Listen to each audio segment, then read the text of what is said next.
Welcome to Grover Load. I'm Anthony, and here we have it.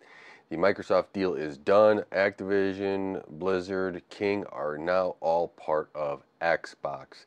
The CMA officially announced we are good with it. I know Taiwan had something, what was it, a few days ago, but the CMA was the big one. It kind of looks like CMA at the end wanted to be the big one to be able to say, hey, we got it through.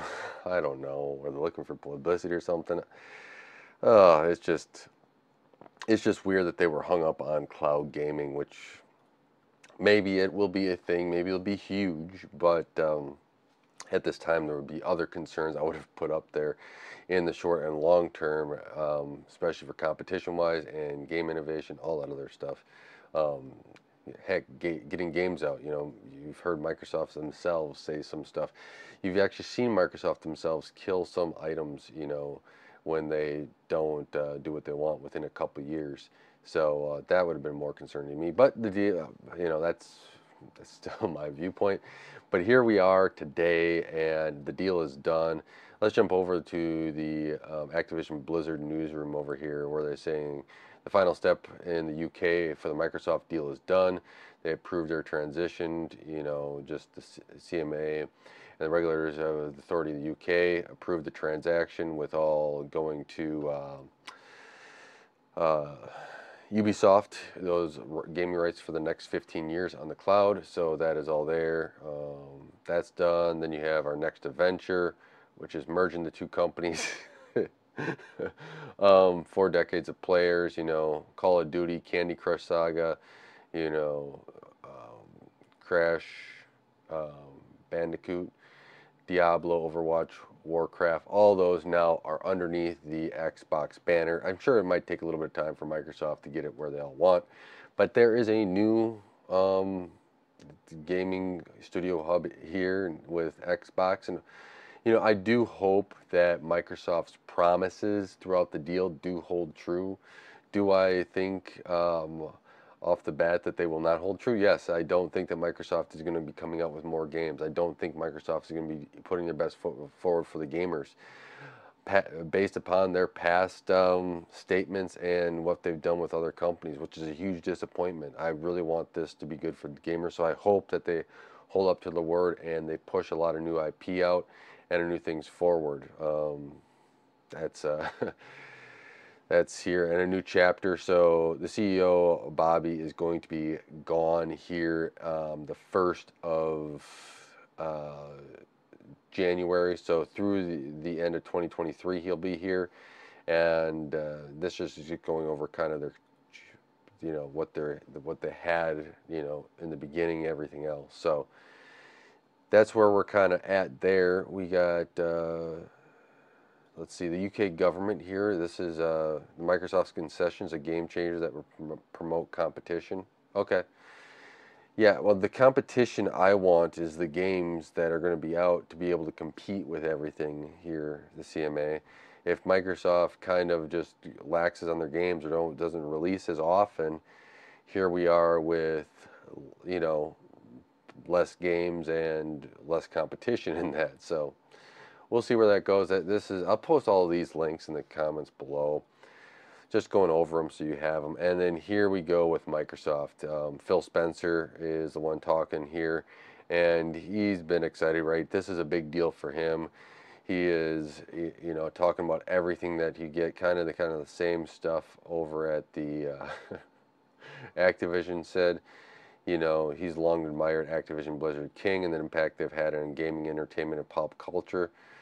And these are things that were huge. Remember Guitar Hero? I remember that back in college. Um, will they bring a lot of that stuff back? Maybe that's the one good thing about this. You have Xbox underneath that roof. Maybe you can get all that stuff back and humming again. That would be kind of cool if you put that out there. I do have my reservations. I hope Microsoft does, say what they've said is we're going to go out and push it and deliver more to gamers. And that's important. Even though I still have a backlog of games that's enormous, doing that and giving that gaming out there. I have a friend that plays a lot of games, and he's on top of it. Like, he goes back in his backlog of games just to refresh his memory and to play those fun games again throughout the entire thing. He doesn't. He's already played his backlog, so he is on top of it. It's very impressive, actually. I wish I was able to keep up with all the new games as much as he does for the games he likes to play. But if Microsoft can do that and kind of push that forward, I think that would be a awesome step forward for gamers, and that would be Microsoft holding their word on what they said this acquisition would be. We have other acquisitions that don't go so well, or they just come out with a competing product, Teams to Skype and all that other stuff, um, and all the other chat stuff they had. But yeah, let's see. They do say players have always been at the center to everything we do. As we grow, we'll continue to keep players at the heart of it all. We continue to listen to your feedback, build a community where you can all be yourself, where you can all be yourself with strike systems that do that. I'm sorry. Where developers do their best work and continue to make reality of fun games. As promised, we'll continue to make games available in more places, and that begins with the naming cloud streaming providers and players to stream Activision Blizzard games in the European Economic Area, a commitment made to the European Commission. Today we start work to bring the beloved Activision Blizzard King game franchise to Game Pass and other platforms. We'll share more when you can expect to play these in the coming months. We know you're all excited. We are too. So that's kind of where they are standing on that now. Hopefully they do, and it's not just bringing the games to players on all platforms. It's actually developing new content so that the players have something new to play.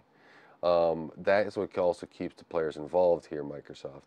And I do hope, and like I said, I do hope that they go out and they're going to deliver more to gamers, more stuff. Bringing out another console, whenever that is. There's rumors out there already, but let's say you drop a new console in 2028, 2030 time frame, someplace in there, making sure that that's still, I would say still in that same $500 price range right there for the top end one. Get that low end one. You still have the entry to getting people into those games, getting people out there, because there's going to be people like me that still want to play console, people that are on desktops that still want to play on there, delivering there. You got mobile, and if you add in cloud streaming, you have to focus on all of those with this acquisition, and hopefully Microsoft does do that. I know that there's probably going to be some layoffs at some point because there'll be redundancies with companies this big, right? Activision was removed from the S&P 500 today, and so there's going to be redundancies with, Microsoft is another Fortune 500 company, right? They have finance people too and everything else, and I hope that those people can get back on their feet if and when they do have to go, down that path here. But this is going to be an interesting thing. I'm going to be, watching it closely because I do want to see how this kind of evolves, how Microsoft keeps their word. And if they're not going to keep their word, I'm willing to call them out on it. You've heard some other things with, constant more subscriptions and everything else. And sometimes people just want to buy a game and play it, right? They don't have the time, or it's not cost effective for their subscriptions. Is Microsoft going to try to leave those people behind? And that would be also a detriment to gamers. So we'll see how Microsoft kind of evolves or kind of addresses these things as the gaming market evolves in certain different areas. Some games, like me, I've tried out Game Pass. I've was on an Xbox Gold, and here I'm back to just not on any of it and buying a game here and there as I like it. I'm probably buying a game or two a year. I don't have a huge need to get on top and a lot of time to be able to play all these new games, but I have a huge backlog too. So there's a lot of that here as well. So let's see as it goes forward. I will sure post something on this if Microsoft does something that's good or something that's stupid as well. But I want to know what your thoughts are now that the deal's done and that this is all completed. What do you think is going to happen next? Do you think Microsoft's going to hold their word on all of this? Leave it in the comments below. I'm interested to see your comments on where do you think this is all headed. And I want to say thank you so much for supporting and helping helping this channel grow. I really do appreciate it. Like, share, subscribe, hit the bell icon. It really does help out the channel. And until next time. God bless.